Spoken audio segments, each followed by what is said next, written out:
Today we're going to talk essentially about what my career has been. I think you know that in 1981 I went to the Jet Propulsion Lab, and I did that because I was a botanist and a geologist. And at the Jet Propulsion Lab, they thought, two for the price of one it would be a good idea. And so I ended up learning how to use Earth-orbiting satellites, not only to look at vegetation, especially forests, and determine the health of the forests, but also how to look at different kinds of mineralogies. And so I've had a very interesting career, and so I'm going to tell you a little bit about it. It turns out Sputnik 1 was a big surprise to Americans. We were trying to launch the first Earth-orbiting satellite. I was going to do it with Vanguard. Vanguard had all kinds of problems, blowing up on the launch pad, that sort of thing.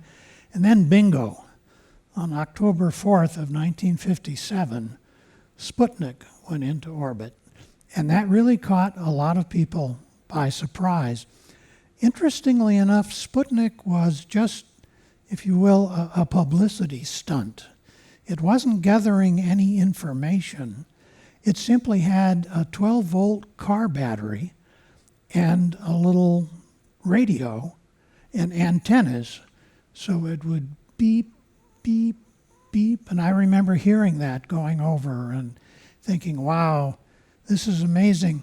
It turns out that my father took the launch of Sputnik really to heart. He really thought we needed to have a fallout shelter in our basement. We actually had a list of family and friends we would let into the fallout shelter.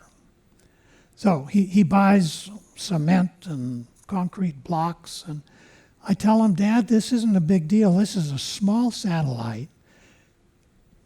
It's not that big. Well, less than a month later, Sputnik 2 was launched, and it had a dog on board, and the dog's name was Laika. Did anyone know that? A few hands? Okay, good. I still remember hearing that dog bark from orbit. It turns out an air conditioner failed and that dog died shortly thereafter. But the bottom line is this is a big deal. And so my dad just wrote me off. If you thought Sputnik 1 was nothing to worry about, we need to worry about this. So we ended up having a fallout shelter built in our basement. But I wanted to give you a sense of the history of Earth-orbiting satellites. This was the first U.S. Earth-orbiting satellite called Explorer 1, and that was launched in February of 1958, so just a couple of months after Sputnik 1 and Sputnik 2. And this actually measured things. So it was a scientific experiment. This was built at the Jet Propulsion Lab. I wasn't there at that time. I was probably 15 or 16 years old at the time that this flew. But this was launched because the U.S. was contributing to the International Geophysical Year that ran from 57 through 58. And lo and behold, this was a huge success. Wernher von Braun is the father of the American space program. This is a picture of William Pickering, who was the director of the Jet Propulsion Lab at the time, and then James Van Allen, a professor from the University of Iowa, and they designed a satellite that would actually measure magnetic lines of force. And it turns out that this satellite actually documented the occurrence of what are now called Van Allen radiation belts around our planet. So just a little bit of history there. Satellites have come a long way from Sputnik 1 and Explorer 1. Number one, they're much larger. They are measuring things. My career was built around looking at the Earth from orbit. I think we all are familiar with communication satellites, GPS satellites, our cell phones work on these. When you pay at the pump and you get gas, you're utilizing satellites in orbit. So there are a number of satellite types, but my work was focused on the Earth and studying the Earth. Turns out that there are two general kinds. In the top there you see what are called passive satellite sensor systems, and what they're using is sunlight reflecting off the surface of whatever, could be minerals, could be vegetation, and then that is reflected back to the satellite, which then characterizes the spectral characteristics of that and then telemeters the data down to a ground station. And that's the kind of satellite that I've worked mostly with. I have worked with the lower one, which is an active sensor. It sends out its own energy as a pulse and then collects the return.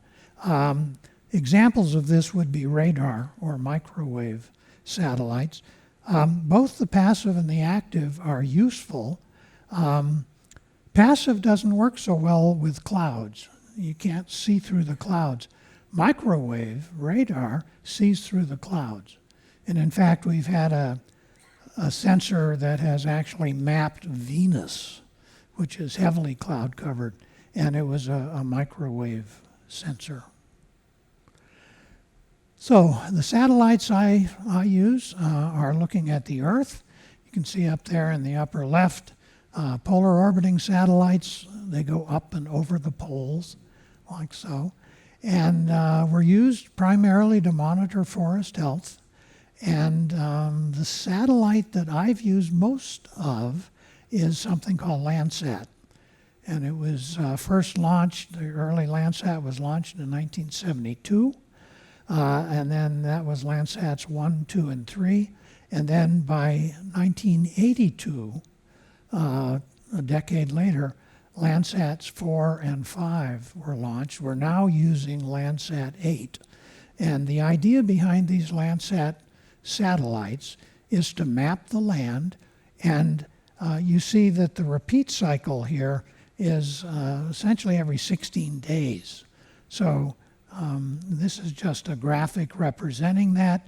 As Landsat goes up and over the poles and under the poles, the Earth rotates beneath it, and every 16th day it goes over the same spot on the ground. And Google Earth, you've seen that I end up using Google Earth in some of my presentations.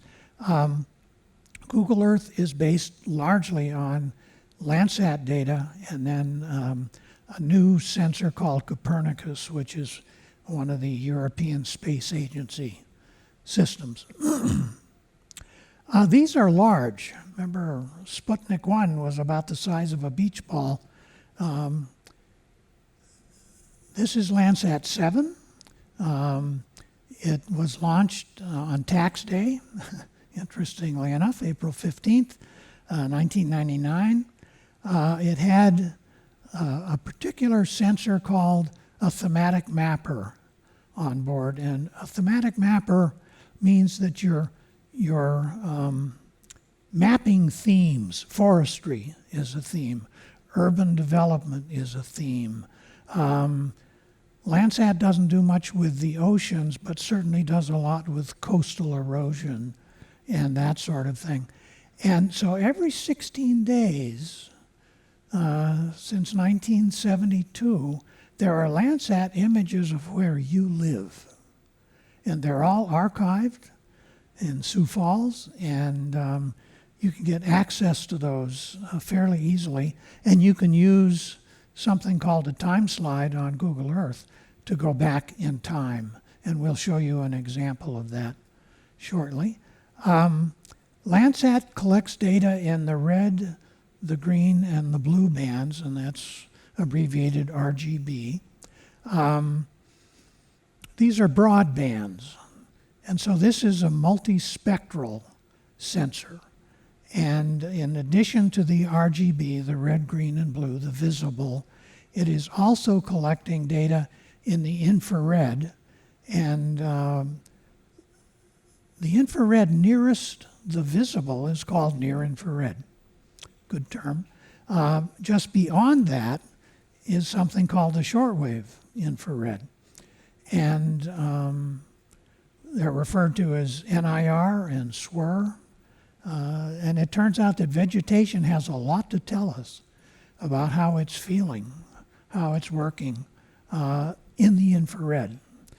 We can see a good deal of what's going on in the visible, but the real value of Landsat is looking at the visible as well as the near infrared and the shortwave infrared.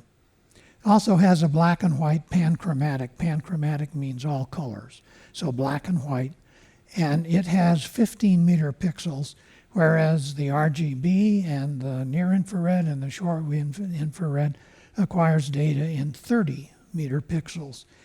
And although the baseball season is over, a baseball diamond is about 30 meters on a side. So it gives you an idea of how large the ground data spot is for Landsat. And you can also see that it's a monster. Turns out that in addition to Landsat, NASA has something called the A-Train. And this is cool.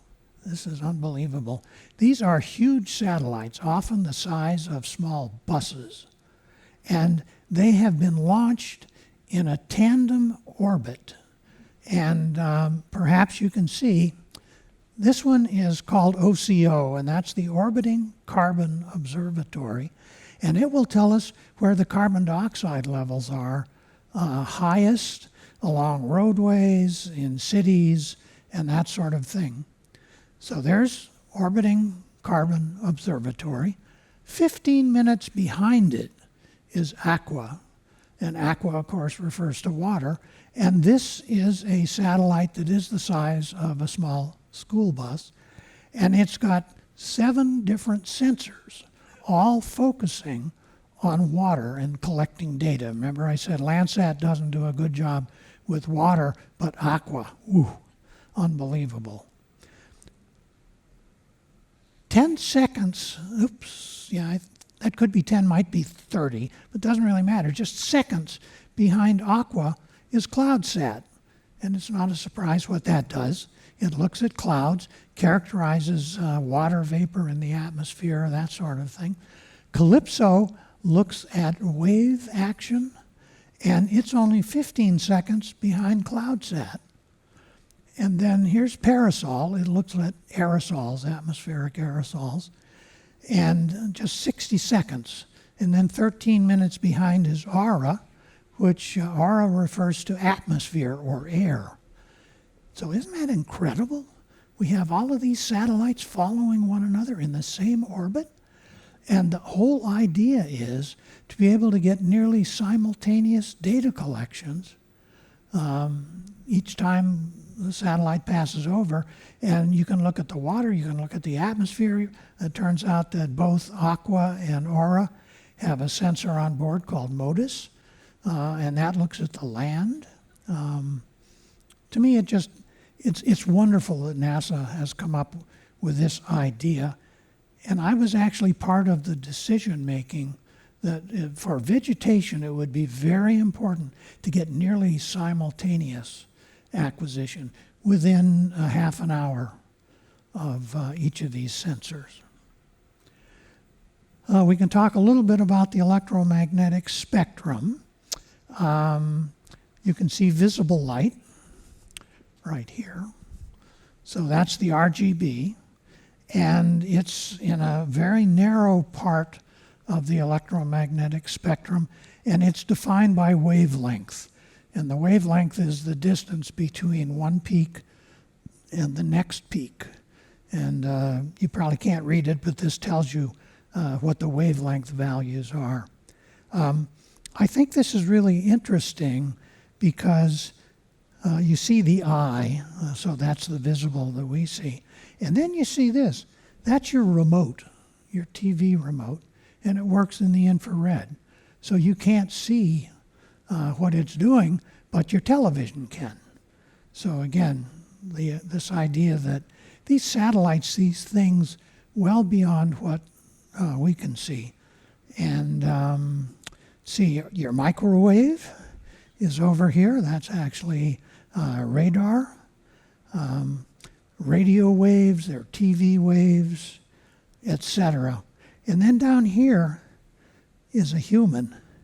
And you have scanners outside the restaurants that you put your face in the circle and it measures what your temperature is.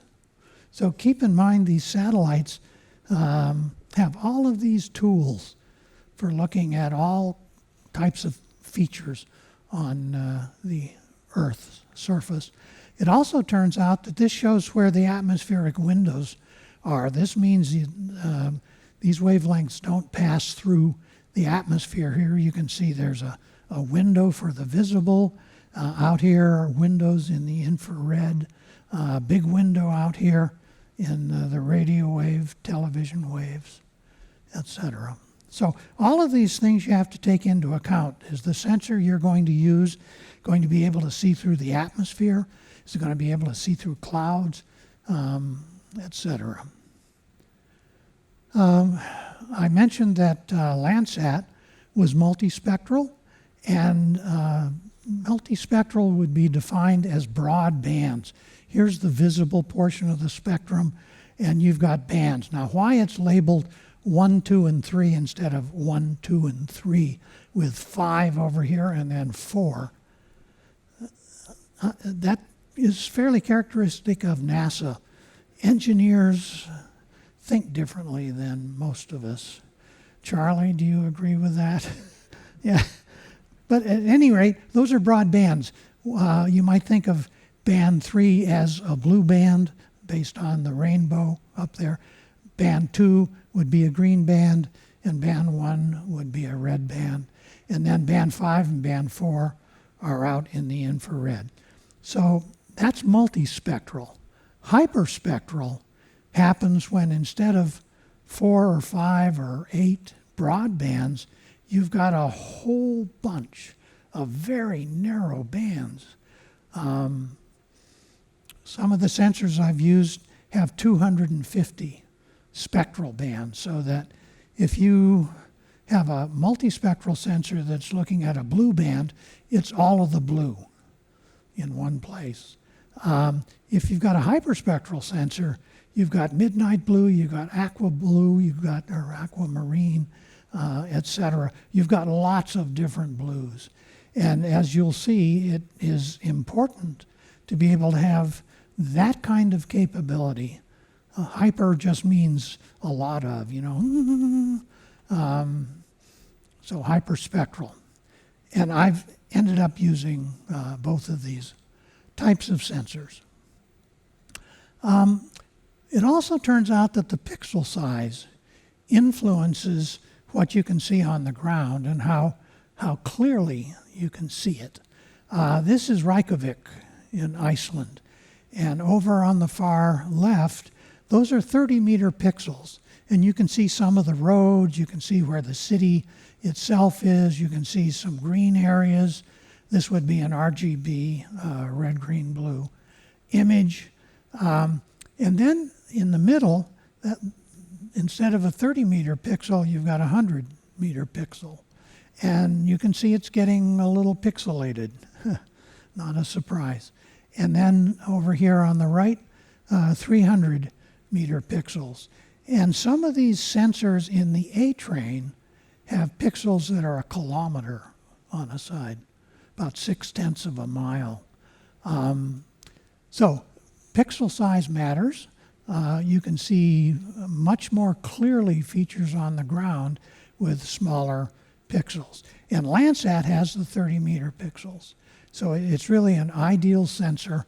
You can look year after year after year after year at your hometown and do it with 30-meter pixels.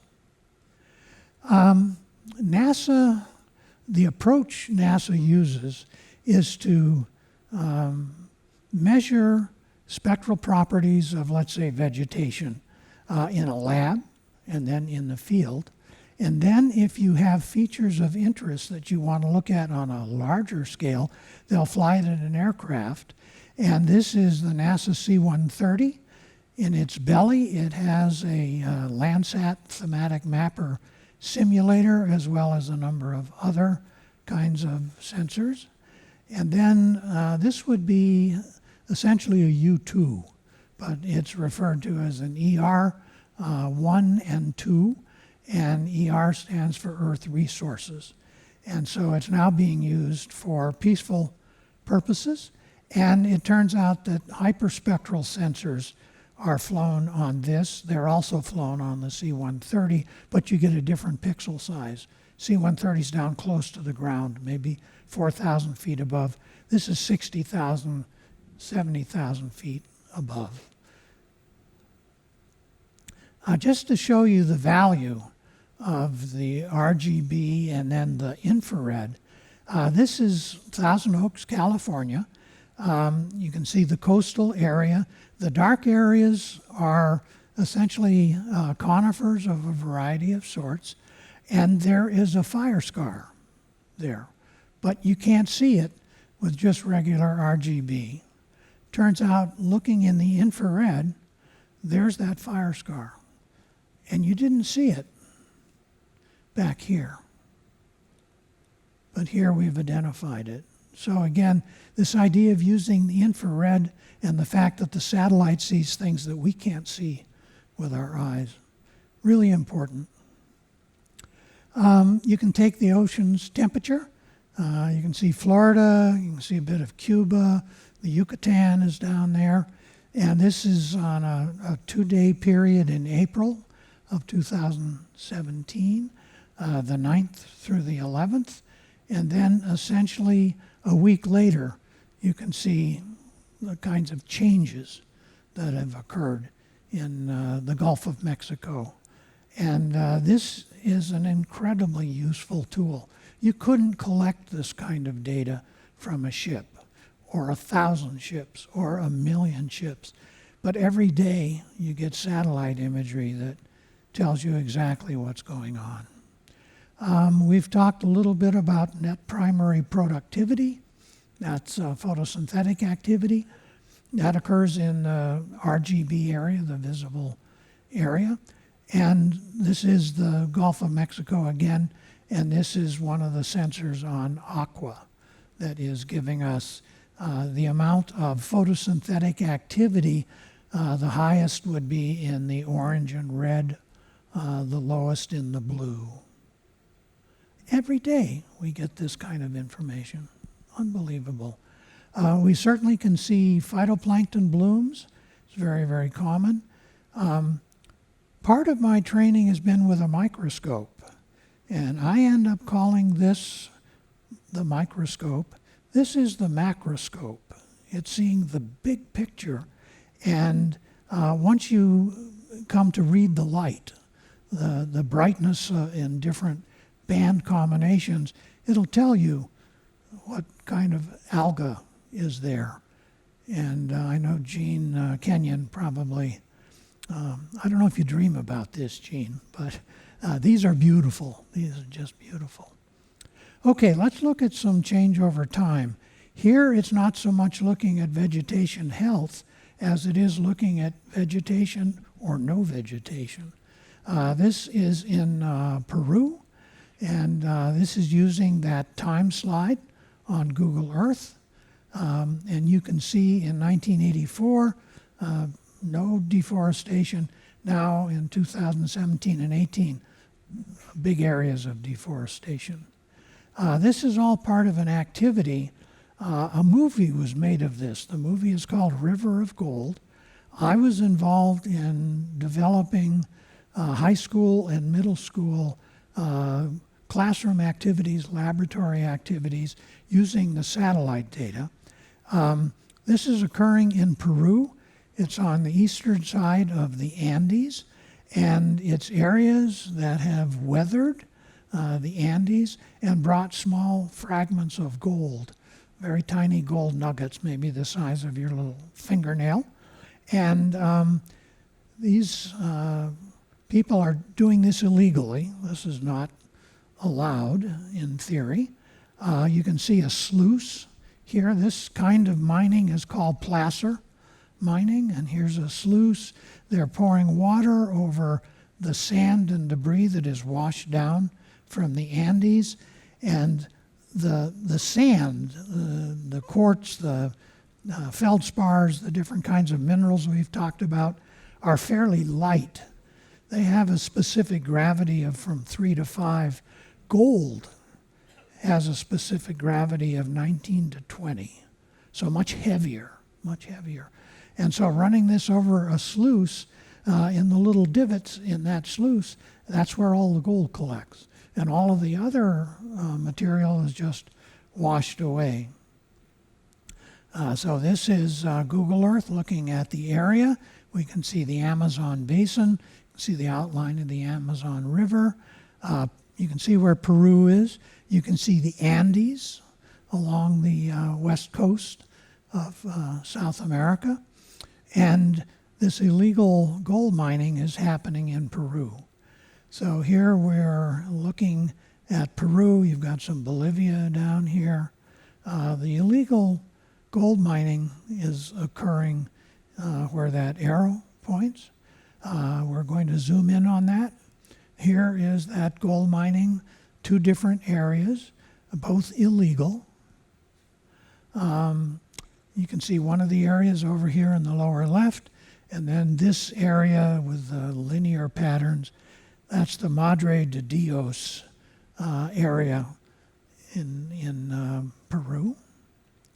And so there's Madre de Dios. The other one is impronounceable. Here you can see where the forest is and where the forest isn't. There are tropical forests and then deforested areas. And then the gold mining has just exposed the nutrient-poor soil beneath what was forest. So this is the Madre de Dios area. That's 2017. I pointed out in an earlier talk, here are roadways, areas that are being cleared for farming. And as I mentioned, the soil in the Amazon is very poor in nutrients, and farming isn't going to last very long. So here we are in 1984, and I could show you 85, 86, 87, 88, 89. Would get pretty boring. But let's go up to 2006. And there's 2007. See that little feature up there? There's 2008. There's 2009, etc. There's 2017. So this multiple coverage becomes extremely valuable for seeing what's going on, what should be going on, what shouldn't be going on, etc. One of the tools that students like to use is a little device called a polygon option, and they can outline areas that are deforested, and the computer will then tell you what the area is in square miles, square kilometers, square centimeters, square millimeters, if you wanted that, and square smoots. Does anyone know what a smoot is? A Jonathan Smoot. Oh, there's someone in the back. Great. Did you go to Harvard? Okay, Boston. Well, it turns out the Charles River with Harvard on the east side of the river has a series of bridges going over it. And Jonathan Smoot ends up being fairly tall, and he got really drunk one night, and his compatriots then took him and laid him end to end to end across the bridge. And Google Earth has square smoots. So I think I know, it's kind of silly, but Unbelievable. This is just a close-up using Google Earth's digital globe. Again, looking at time change. Here you can see the forests, the canopies. This is a close-up of one of those areas. You can see the standing water that results from that placer-style mining. And nothing is going to grow here. We've said that before. Or if it does, it's going to take a very long time. So I've mentioned that NASA uses this approach, and I'm going to show you an example of that. Characterize the spectral signatures of healthy and damaged forest types in the lab and then on the ground, and then use the same types of spectrometers, and that's important. Don't use two different kinds of spectrometers. Use the same spectrometers, but then fly them in an aircraft, perhaps that C-130, or if you're really interested, you could do it in that ER-1 aircraft. So then you would fly the same in low Earth orbit, and Charlie talks to us, our resident astronomer, about 3, I think, shuttle missions. That would be an example of a low Earth orbit sensor. And then if it works well in low Earth orbit, then put it in a high Earth orbit, and that's Landsat, that's the A-team, the A-train, etc. Here's the spectrometer that I've used. It's very portable.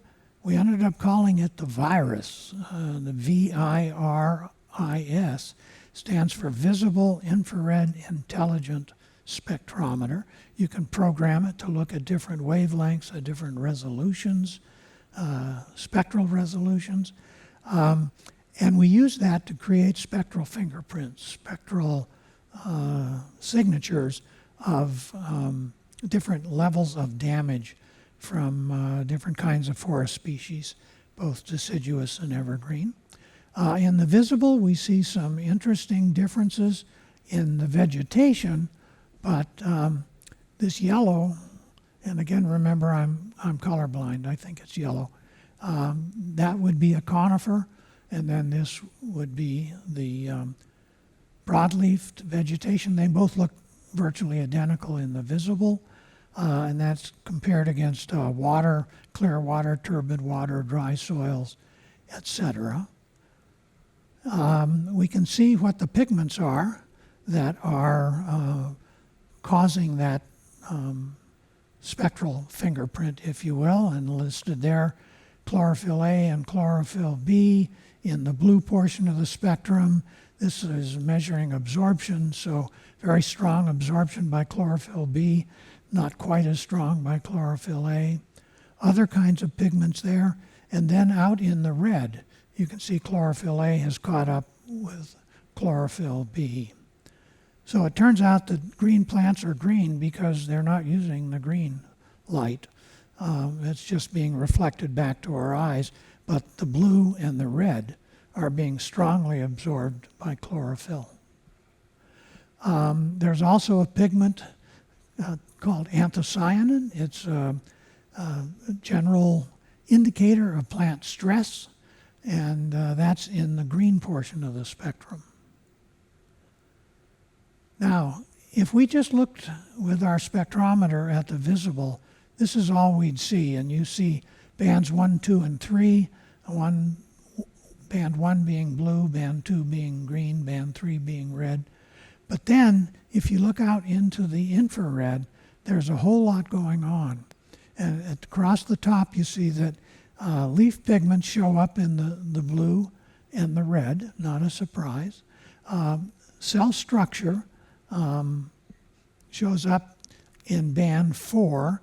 You can see that 1, 2, 3, and then 4 is a near-infrared band. And then band 5 and 7 are the shortwave infrared bands. The atmosphere has water moisture, or water vapor, in it. And so where it says water absorption between band 4 and 5, and then between 5 and 7, the spectrometer doesn't collect any data there. The windows aren't right. This is what a healthy and a damaged maple leaf looks like. And if you remember your high school biology, you can see palisade and spongy and that sort of thing. Clearly very different, and they show up very differently in the infrared. Turns out that this is a schematic showing light from the sun hitting there's palisade on the top, spongy on the bottom. You see a stomate down there in the lower epidermis. And the light is bouncing around in there and then is refracted back. That's why band 4 is so bright compared with bands 1, 2, and 3. So will turn out that this would be healthy and unhealthy vegetation. You can see the higher band in the near infrared. That's healthy, and then a significant drop. And that's because of the changes at the cellular level. And the mind-boggling thing is you see this in a laboratory instrument or a field instrument, but you also see it from 500 miles up with Landsat. Like I say, it boggles the mind.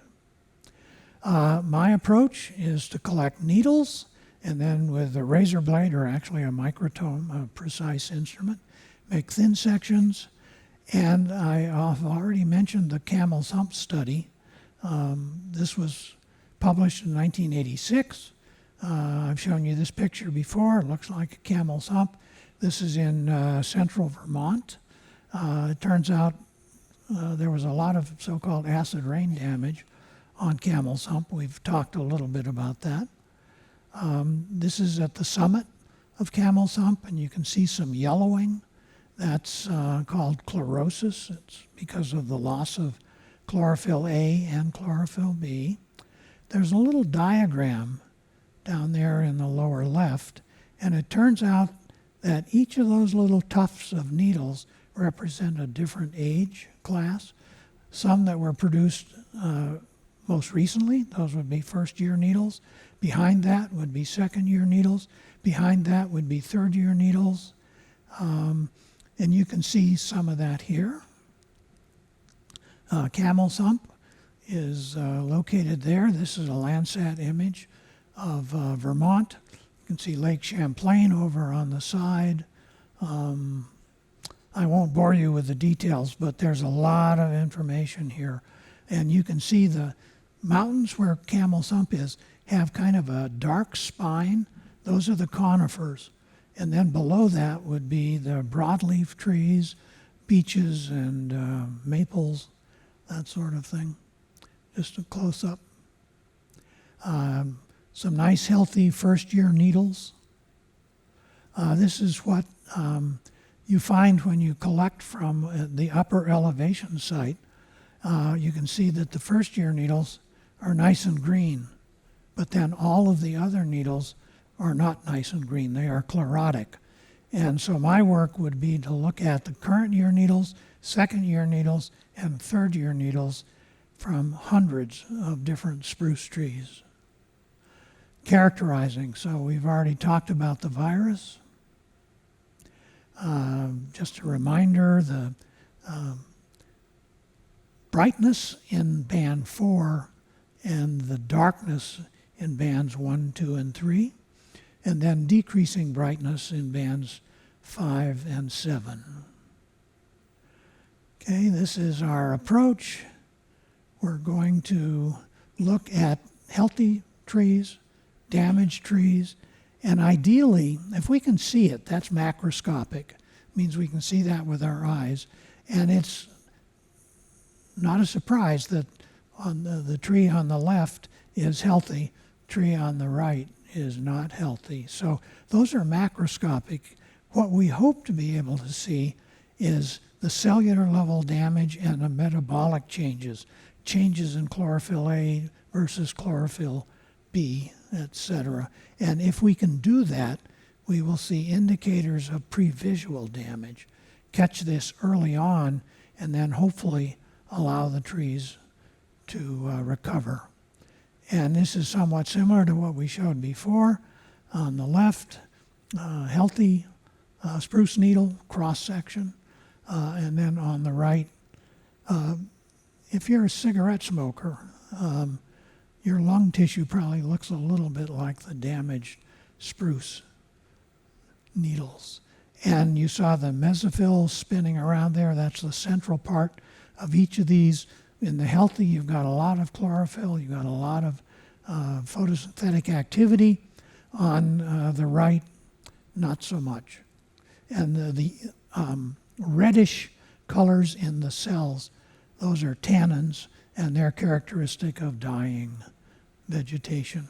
And we didn't know any of this when I started doing this work. And I'm just going to show you how we calculate a spectral index. Turns out that if you take the healthy, and you can see about 60% reflectance in band 4 and about 30% reflectance in band 5, and do a 5/4 ratio, and that gives you about a 0.5 MSI. That's the most moisture stress index. That's for the healthy site. Then we can do the same thing for the damaged site, and we get a different value. And those values seem very small. For the low damage at the top, a value of 0.537, and down below a little bit higher. Seems like a terribly small amount, but it's a huge deal when you put that into a satellite image. So here is Camel's Hump being flown by that C-130, and where the damage is the higher 5/4 ratio, the higher moisture stress index.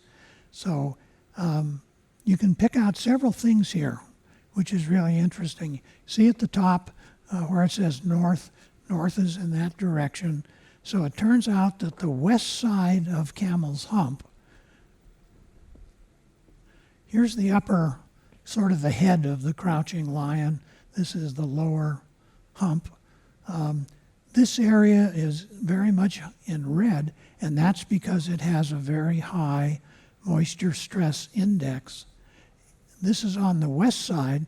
The east side doesn't have any of that. And it turns out it has everything to do with air masses bringing acidic cloud moisture and ground level ozone and exposing the trees that are growing on this side. Trees on that side, if you think of the way a cloud moves across a mountain, comes, hits the west side, let's say, rises up and then continues on, doesn't drop down. So it tells us a lot about what's going on here. And then Mount Ira Allen and Ethan Allen are south of Camel's Hump, and you can see the ridge line. Damaged trees on the lower elevation here, and then healthy trees on the other side. So again, we didn't know any of this when we flew this area, and we were shocked to see this. The people at the University of Vermont had been studying Camel's Hump since I was an undergraduate. Back in 64, 65, I was a grunt, an undergraduate grunt, carrying stuff up on Camel's Hump to study it, but no one knew that the damage was on the west side.